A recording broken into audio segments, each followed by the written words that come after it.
Köszöntök minden kedves hallgatót! Ezen a fantasztikus napon folytatjuk a tanári interjú sorozatunkat. Ma itt van velem Nádasi Riár tanár úr, és kedves műsorvezető társam. Elbert Máté. Köszöntök én is mindenkit szeretettel. Egy nagyon-nagyon várva várt interjú ez. Már nagyon régóta összebeszéltünk a tanár úrral, hogy szeretnénk egy ilyet csinálni, és hát eljött ez a nap. És akkor így először azt kérdezem a tanár úrtól, hogy érzi magát, meséljen egy kicsit, hogy milyen itt. Itt ebben a stúdióban? Igen, itt a stúdióban. Jó, ez teljesen jó. Nagyon jó megcsináltátok, meg nagyon otthonos. Én azt látom, vagy azt érzem. Jó itt lenni abszolút. Nem fázik? Picit hűvös, de hát ugye én ilyen, sose vagyok ez a pulcsis tanár, tudod, meg szokták mondani a folyosón is, a igazgató úr szokott viccelődni velem, hogy én vagyok a rövidújú inges tanár, és hozzám igazítja a fűtést. Tudod, hogy aranyos. Tudunk spórolni.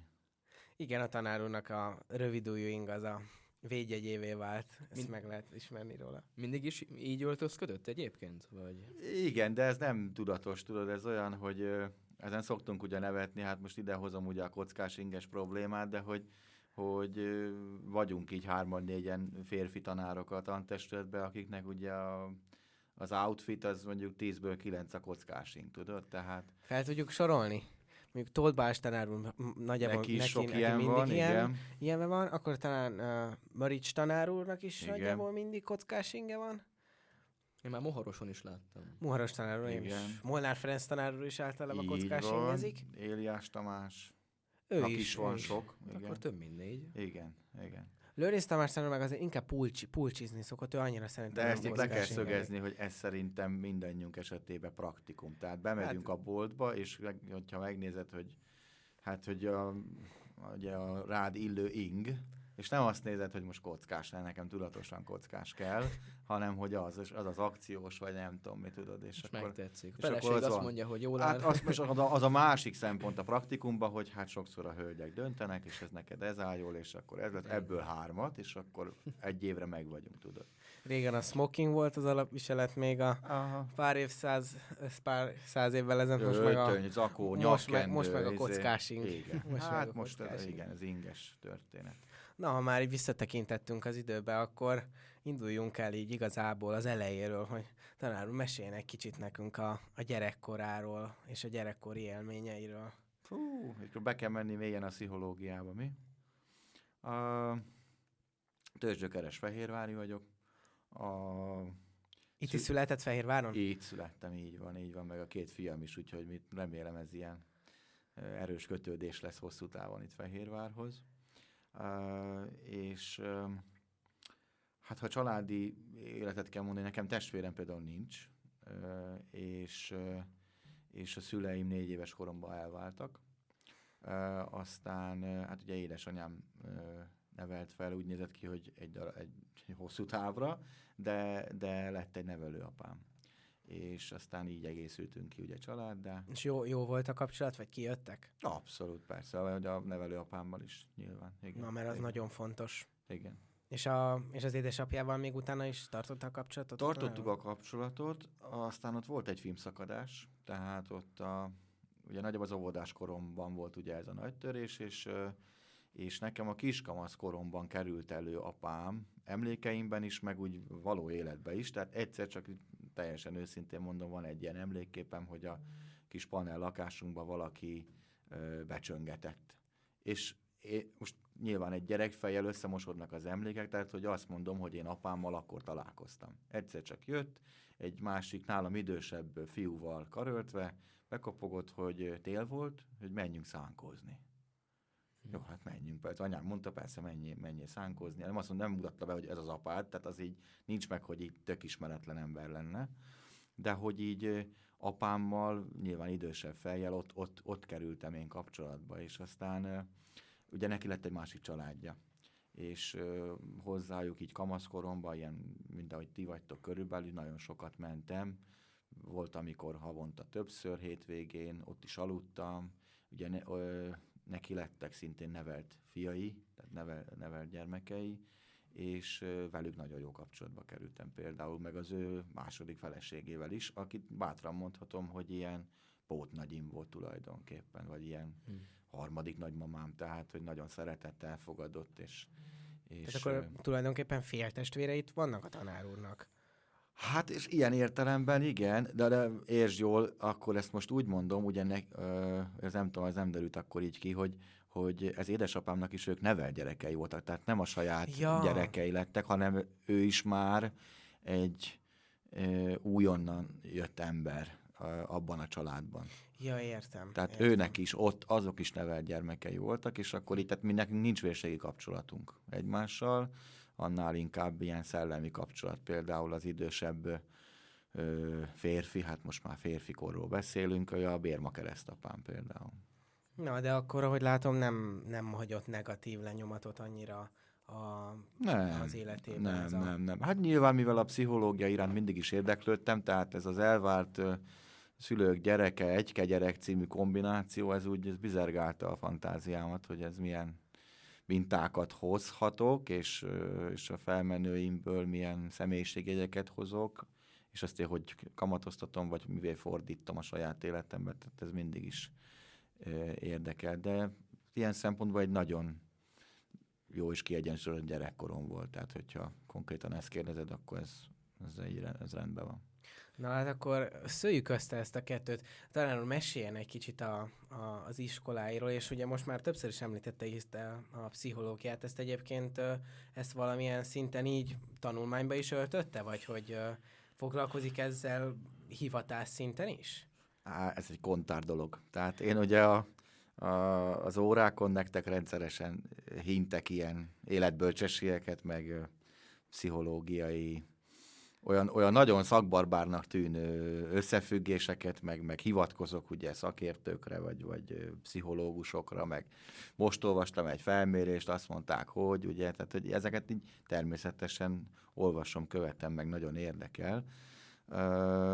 Most ha az iskoláimat nézzük, ugye én hát most már leánykori nevén még úgy hívták, hogy Tolnai úti általános iskola, most már ez a Bori Jenő, ott a Palotavárosban, én ott végeztem az általánost, Fehérváron, tehát végig Fehérváron vagyunk, és aztán utána én tópart is lettem 4 évig, és úgy mentem a Tópartiból a Pázmány Péter Katolikus Egyetem, akkor még működő Piliscsabai kampuszára, a bölcsészkarra, ahol hát a választás az érdekes, ugye ez a pályaválasztásos történet, végzős évenben ugye szó szerint fizikailag ugye megvan ez a jelenet, vagy így a kép előtt, fejem előtt van, hogy ülök a tantermünkbe, így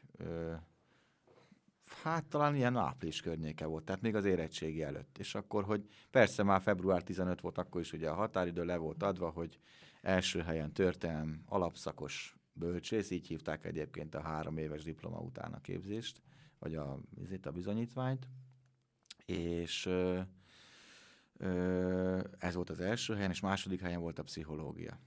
De ez volt a végleges, és előtte nekem pszichológia lett volna az első gondolatom, és aztán valamilyen indítatásból, sugalmazásból nem mondott senki semmit, én magam vívódtam ezen a kérdésen, tehát nem mondanám, hogy befolyásolt volna család, barát, bárki.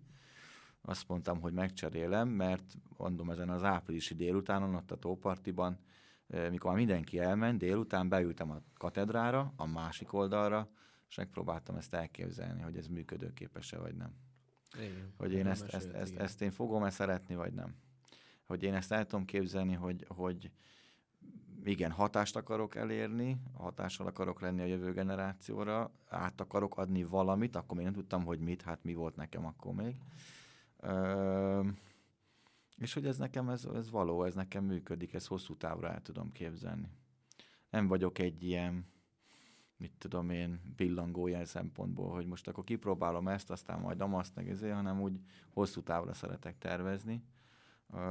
És akkor azt mondtam, hogy igen, álljunk bele, nézzük ezt meg. És így kerültem a Piliscsabai kampuszra, Pázmányra, a szülői védőburokból kikerülve, ugye anyám egy ilyen kis túlféltő természet, egyke gyerek, szóval így nem kell ezt az úgy festegetni, hogy az egy sok. sokként érted nem is egy év, hanem tulajdonképpen őszintén mondom, én majdnem az egész alapszakomat, az egész 3 évet végig szenvedtem. Hogy jól döntöttem? Biztos ezt akartam? Nem mondom, hogy beilleszkedési problémáim voltak, mert meglett a közösségem ezen az úgynevezett ilyen történészi szakmán belül, vagy ezek a történelem iránt humán érdeklődésű kollégiumi társaimmal, ugye Koleszba kerültem például. Tehát előtte ugye sose volt meg ez az élmény, hogy milyen másokkal együtt lakni, meg egyáltalán. De úgy szenvedtem tőle, úgy nagyon sokat agyaltam rajta, hogy ez nagyon száraz. Száraznak éreztem például a tanulmányokat, ez a történészi vonal, kutatás. Oké, mindent megtanultam, mert alapvetően egy perfekcionista ember voltam, tehát minden vizsgára úgy felkészülni, 5-össel kijönni. Úgyhogy ebből szempontból nem volt gond, de mindeközben meg azt éreztem, hogy ezt életem végéig csinálni, egy levéltárakban, a poros akták között ott föltalálsz új dolgokat, meg innovációs részei is vannak ennek, meg ott a neved. Ugye erre szoktam, az egyik egyetemi tanárom idézte mindig, hogy a történésznek ugye az a legnagyobb ajándék, hogyha lábjegyzet egy munkában. Tehát ha ő le van hivatkozva. És akkor az ugye egy elismertséget tükröz, hogy őt lehivatkozzák. És akkor így ezen elgondolkodtam, hogy ennyi. Tehát ez nekem ez így... Kicsit többre vágyott. Ez így, és akkor itt jön be, hogy hol a személy, hol a személyesség, hol van az emberi kapcsolatos téma, ami engem mindig is érdekel. És mi tartotta meg végül ezen a pályán, vagy ezen az úton a tanulmányai során egyetemen? Hát egyrészt az, hogyha elvarjuk ezt a pszichológiai érdeklődést, akkor az azt jelentette, hogy én bejártam például az egyetemen pszichológia órákra, megtapasztalni, hogy miről maradtam volna le. És akkor úgy többször, hát végül sikeresen meggyőztem magam, hogy ez nem az én utam, mert túlságosan magamra venném, azt gondolom, mások problémáit. Illetve hát, hogy saját magamat akarnám megszerelni, a saját kis gubancaimat, és akkor az viszont szerintem nem jó. Ezt többször mondom azoknak a diákjaimnak is, akik ugye a pszichológiával kacérkodnak, hogy azt nézd meg, hogy mi a motivációd. Hogyha másokon igazából akarsz segíteni, és nem a hatalmadat vitogtatni, hogy te meg tudnád mondani a tutit, illetve nem a saját vagy a családtagjai problémáidat akarod megoldani, akkor jó. Tehát, ha rendben vagy magaddal, kérdőjel, ki van rendben magával, ez jó kérdés, akkor azért az egy riszki történet. És akkor úgy kikristályosodott, hogy igen, ez az én utam. Mesterszakon már ugye jöttek be a pedagógiás tantárgyak, meg tapasztalatok, mentünk iskolákba hospitálni, gyakorlatokra, és ott éreztem, hogy na ez emberközeli, ez nekem való, ez jó lesz. Akár angol, akár töri, de ez működik, és ez nekem is jó. Hogy vezetett az útja a Ciszterbe, amikor lediplomázott, és volt más lehetőség, hogy hol menjen tanítani? Biztos, hogy sok más lehetőség lett volna. És miért pont a Cisztert választotta? Ugye a Pázmánynak, nagyon praktikus okot mondok, a Pázmánynak a bekötöttsége középiskolákkal ugye elsősorban az egyházi vonalon volt, vagy a katolikus vonalon, tehát gyakorlatra ide jöttem 2013-ban. Mind a 2 fél évet, ősszel egy rövid gyakorlat, és tavasszal meg a hosszú gyakorlatot töltöttem, még itt lévő tanár kollégáimnál, Berta tanárnőnél történelemből, és a Kokné Székely Zsuzsanna tanárnőnél angol nyelvből, akiknek itt is nagyon szépen köszönöm azt a segítséget, meg azt is, amit azóta adnak, akár nap, mint nap.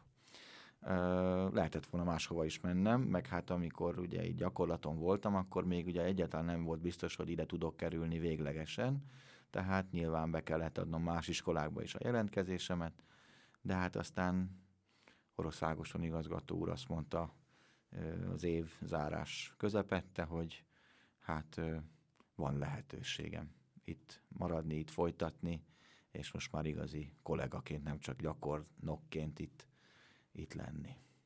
És akkor azt mondhatjuk, hogy tulajdonképpen az, hogy szeretne a tanár úr átadni, az ebben teljesült ki, hogy a diákokkal való együttműködésben.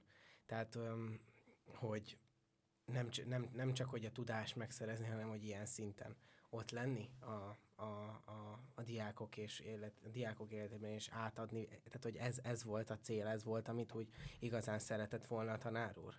Ez mozgat, tudod? Tehát amikor, hát ti pont ketten ti láttok ilyenkor Igen, akció igen. közben, hogy amikor érzed azt a katedra másik oldalán, hogy most megfogtad a gyereknek az érdeklődését, kinyílt a szeme, hoppá fölébredt, akár látványosan, tehát feküdt a padon és kinyitotta a szemét, hogy beszélgetünk olyan már rég nem történelem tantárgyhoz kötődő, tananyagszerű dolgokról, hanem ilyen élettel kapcsolatos, életvezetéssel, jelenlegi társadalmi, akár politikai helyzettel kapcsolatos tendenciákról, véleményekről, és van véleményed, és akkor hogy a gyereknek. Tanár úr, hát meg kell dicsérni ilyen téren, mert szerintem zseniálisan ad elő a tanár úr, és engem például nagyon egyszerűen meg lehet fogni, amikor ilyen hirtelen dolgokat csinál, hogy így, hogy na erre mi? És akkor, tehát szerintem a tanár úr ezt nagyon jól csinálja, és én minden egyes óráját szeretem, és izgalmasak. Köszönöm Mi is szépen. mindig ki szoktuk emelni, amíg tanár úr mindig mond ilyen kis poénokat, amikor... Így van, azok is. Nyelv szólásokat. Nem így mondják, de mindegy szólás. Hát elszólások vannak, igen. Ilyen kis igen. elszólások. Ezek nagyon fontos részei szerintem az órának, mert ha tud bele egy kis humort vinni, akkor egy kicsit oldja a diákokat is. Ja. És ezt nagyon jól csinálja a tanár úr. Ez kell, nemrég volt az előző osztályomból itt egy most szintén angol történelem szakos tanárnak készülő leányzó, pont a hét elején. És ő mondta, hogy ő is így visszaemlékszik, akkor ezek ilyen stand-up comedy sokszor. Az, igen. Tehát, ami hát most egy kicsit így furcsán hangzik, és kétéli fegyver, tehát most akkor ez így hogy lehet összeegyeztetni, hogy azért mondjuk mind a két szakom, de nincs olyan, hogy mondjam, szóval nincs olyan tantárgy, aminél azért a komolyságot ne kéne előtérbe helyezni, meg hát azért mégis azért járunk ide, hogy tanuljunk meg úgy egyáltalán. De én is azt érzem, hogy az elmúlt évek alatt, ahogy ez így kristályosodott bennem ez a fajta stílus, vagy ez a fajta tanítási módszer, hogy ez a célra vezető, és ez az, amivel a gyereket meg tudom úgy fogni, hogy aztán be tudjam vonni. Ez most egy ilyen jó kis tanár, tipikus ilyen tanár úr szófordulat, ez egy ilyen jó mix.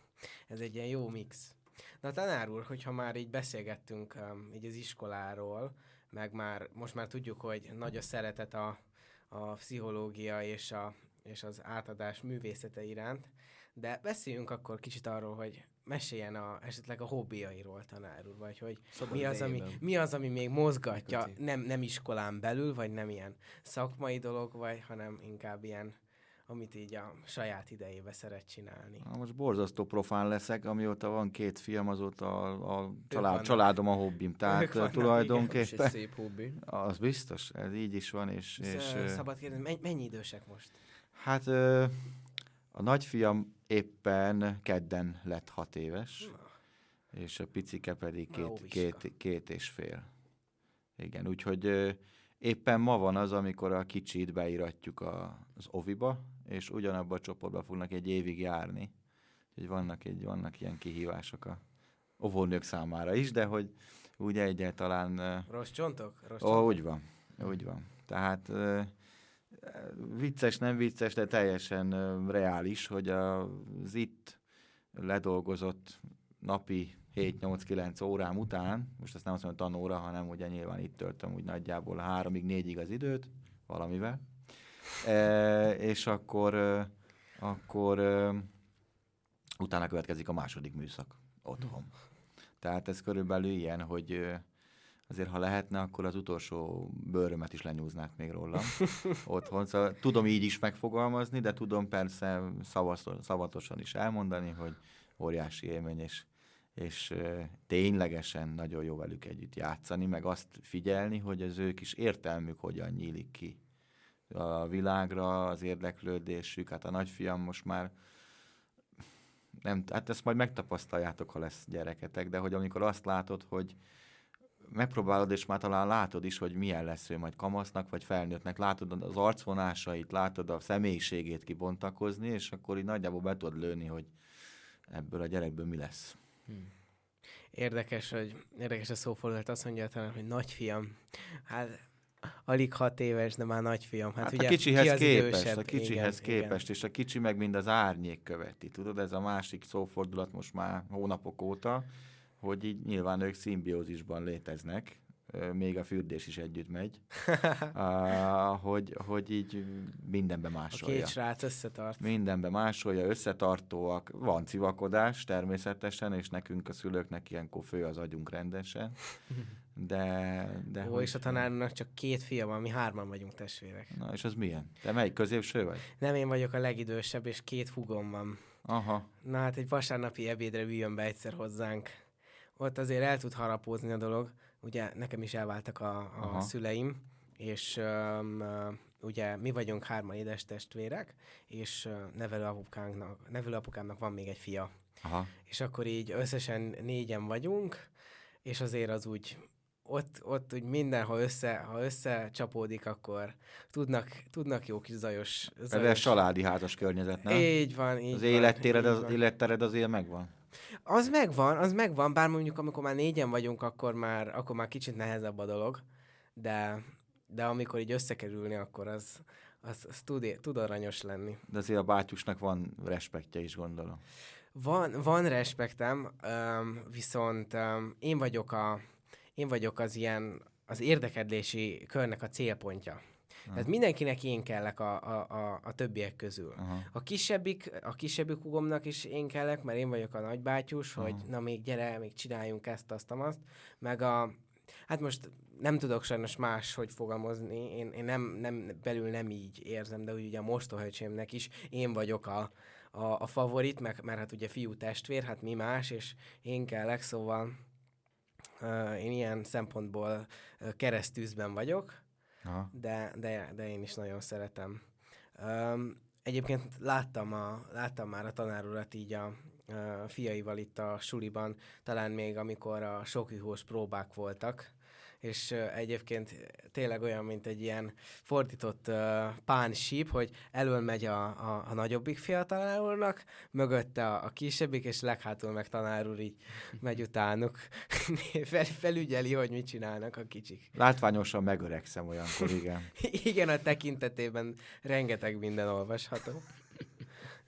Na és tanár úr, mégis értem én, hogy nagy élmény, meg hogy kitölti az időt, de hogy mégis, hogyha van egy kis ideje, akkor sport, vagy mondjuk valamilyen kulturális dolog, vagy mi az ami ilyet Hát azt mondanám, hogy mind a kettő kéne.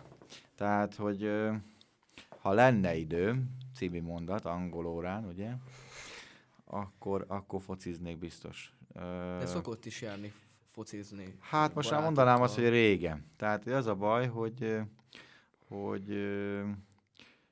van, és most is van egy ilyen családapák társasága, és akkor eljárunk ilyen szerda esti foci, ez náluk olyan szent dolog ennél a csapatnál, és hát ilyen 40-esek, tőlem egy picit idősebbek, és akkor onnan egy csomó életbölcsességet is hozok, jó beszélgetések vannak ilyenkor, de hogy egy jót focizni, igen, csapatba. Tehát én azt hiszem ilyen csapatsportos emberke vagyok. Nagyon más sportot nem próbáltam ki az életem alatt, de a foci az mindig szabadidő, meg mozgás tekintetében az elsőbséget élvez. Aztán elkezdtem ebben a tanévben futni esténként, de hát ez még egyelőre egy ilyen első nekiindulásos kérészéletű történet volt, mert ugye összelelkezdtem futni, és jól is esett, tök jól esett, meg úgy zenére futottam, tehát az nekem motivációt adott, tudod, hogy először kipróbáltam így nyersen, nem volt finom. Hamar lefulladt a motor, tehát nem volt ami hajtson, és akkor elkezdtem zenére futni. Aztán utána viszont elkezdődött ilyen kis főzúgásos probléma, amit azért többször kiénekeltem, és hát nem ettől, de hogy emiatt az orvosom leállított róla, úgyhogy azt mondta, fusson anélkül. Hát Azóta keresem a futócipőmet című probléma. Úgyhogy, de a testmozgás valami kéne. Hát mivel a Máté az én osztályomban jár, én már nem egyszer megfogadtam 9-től kezdve, ezt egyszer nem jutottam oda, hogy ha éppen egybeesne mondjuk a testi órátok az én Lukas órámban, akkor lemegyek röpizni, vagy nem tudom, mit csinálok veletek, de hogy igen, valamit kéne. Csak ez a bajom, hogy nekem így a család mellett ez be kéne ide szuszakolnom ebbe a 8-tól 3-ig való sávba. És ha még lenne is ideje, akkor ott van az energia kérdése. Lehet, hogy Hát az a másik kérdés, igen, azzal szintén tudok küzdeni, hogy ha nem jól alszom, vagy így keveset alszom, akkor az energiaszint az úgy le tud csökkenni. De mostanában cáfoljatok meg, azért most lendületben vagyok. Tehát azt most érzem, Hát hogy tényleg. oké, most ez így működik, igen. Igen. Igen, a szünet előtt volt egy kicsit ilyen Igen, nehezebb igen. időszak. Hát de ez ugye mind ahogy a diáknál és ugye a tanárnál is, ugye a szüneteket mind megváltást szoktuk várni, tehát elfáradnak az emberek. Mentálisan, lelkileg azért itt a tanulás, tanítás, az mindenkit leszív. Hát ez biztos. Ha már így futás, hát akkor most fussunk egy kicsit előre, hogy vagy meséljen nekünk egy kicsit a tanár úr, hogy most ugye azért mondhatjuk, hogy egy elég klassz fázisban van, mert a gyerekeivel most egy ilyen nagyon izgalmas időszakot él, de hogy hogyan képzeli el nagyjából az elkövetkező éveket, vagy hogy így a ciszterben, vagy hogy így egyáltalán tanárként meg mik a tervei, vagy hogy vannak-e ötletei? Hát most gondolkodok, hogy merjek-e ilyen nagy mondatot mondani, de azt gondolom, ezt ki lehet mondani, hogy ha tanári pálya, akkor csak itt. Tehát ezt ki tudom mondani. És nekem jövő tanévre esedékes a minősítési eljárásom. Ugye tudjátok, vannak ezek a fokozatok, pedagógus 1, 2, nem tudom. Ezt nem is ismertem. Nem ismered? Ez hogy működik? Hát ezek ilyen hogy hívják, tehát éves bontásos sávokban lépkedsz föl a pedagógiai ranglétrán tulajdonképpen. Ilyen fokozatok vannak, amihez társítják a szükséges óraszámokat és a fizetést általában, tehát hogy ezek ilyen minősítési eljárások, akkor így mondom szépen. És nekem ez jövőre esedékes újfent.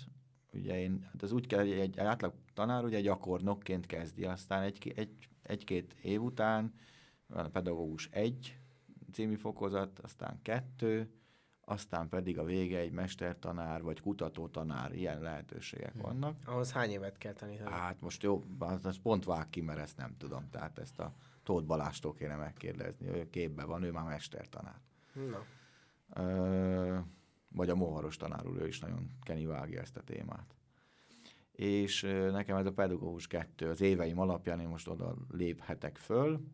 Ehhez ugye ilyen, úgy hívják, hogy portfóliót kell majd szépen gyártani, óraterveket és órákat látogatnak majd külsős szakemberek. Tehát ez a jövő évi fókusz. Tehát, hogy így a tanárnak így bizonyítania kell, hogy... Igen, hogy tudok tanítani, igen. Ja, értem. Igen, hogy jól tudok tanítani, igen. Hát ez egy ilyen kötelezettség inkább, amit le kell tudni, teljesíteni kell. De emellett hát most nagyjából egy fél éve mozgat az irány, amit hát igazából Tóth Balázs tanár úr munkássága alatt, vagy nyomán látok, számomra is vonzónak, és akkor itt visszakapcsolódik a pszichológia az életembe, mert elképzelhetőnek tartom azt, hogy ilyen, tudjátok, vannak ilyen tanári továbbképzések, tehát ahogy így valami felé ilyen szakirányú képesítést szerzel, vagy egy ilyen újfajta módszertant megtanulsz. Na most a Tóth Balázs tanár úr végzett ilyet, hogy mentálhigiénés szakember. Igen. És engem mozgat ez az irány, hogy kifejezetten a pedagógiai területen ezeket a mentálhigiénés ismereteket hogyan lehetne alkalmazni.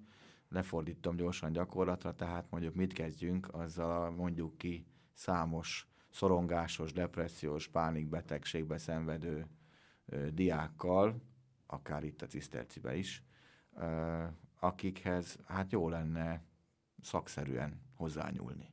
Vagy ha ő neki feléd megvan a bizodalma, akkor ne csak egy ilyen meghallgatlak ember legyél, hanem tudjál szakszerű segítséget nyújtani, vagy referálni más szakemberhez, ahol tudod, hogy mit kell vele csinálni. Érdekes ez, mert az én anyukám is nem régen végezte el ezt a mentálhigiénés szakot az egyetemen, és önnek is ugyanilyen tervei vannak, voltak, hogy ő ugye egy fogszakorvos Budapesten, és ő is azt vette észre, hogy azért azt el lehet mondani, hogy a fogorvostól 10-ből 9 ember fél. Tehát, hogy megkérdezünk valakit, akkor azt mondja, hogy hát igen, azért ott a fúró hangja, meg minden azt azért nem szereti. És ő is ezt tűzte ki célul, hogy egy ilyen mentálhigiénis képzést így mellé társít, és így ezzel kezd dolgozni, és ugye ez 4 év, és egyébként szerintem ez egy olyan utazás, ami szerintem belefér munka mellé is, és nem csak szakmailag, de emberileg is nagyon sokat hozzátesz az emberhez, mert teljesen máshogy kezd el gondolkodni mindenről, az emberi kapcsolatairól, hogy hogyan beszél valakivel, hogy hogyan kezeljen szituációkat. Szóval ez egy nagyon szép terv, tanár úr, és így előre is, hogyha belekezd, sok sikert kívánok hozzá, mert ez tényleg egy olyan plusz, egy olyan ilyen long life attachment, ami sokat hozzátesz az emberhez. Szóval gratulálok, mert ez egy nagyon, nagyon szép cél. Tudod, azt mondják, hogy a nevelés az önnevelésnél kezdődik. Tehát, igen. Igen, az önismeret.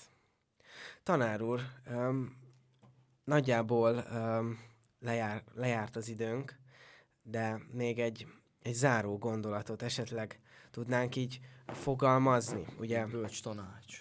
Ojjaj. A múltkor ugye hallgatta Takásné tanárnővel a beszélgetésünket, és ugye a beszélgetés végén megfogalmaztuk, hogy ugyebár nem lehet 1-2 szóval összegezni egy életet, de ha mégis kellene, akkor a tanárnő azt mondta, hogy egy ilyen kis szófordulatot, hogy nem lehet másképp, csak őszintén. Ugye ez volt az övé. És hogy mi lenne a tanár úr, mit tudna így mondani ennek a beszélgetésnek a végére, egy ilyen kis egy ilyen kis pontot az íre. Hát, akkor fölveszem a közösségi szolgálatos kalapomat. Igen, az is van. És akkor azt mondom neked, hogy úgy kamaszkorom óta mozog bennem egy idézet, amit próbálok a napi munkámban, meg az életemben megvalósítani. Ez ilyen motto? Az ilyen mottószerű, igen, és ezt szoktam a közösségi szolgálatos felkészítő órákon is mondani. Minél többet adsz, te magad, annál gazdagabb maradsz. Nagyon klassz, nagyon klassz.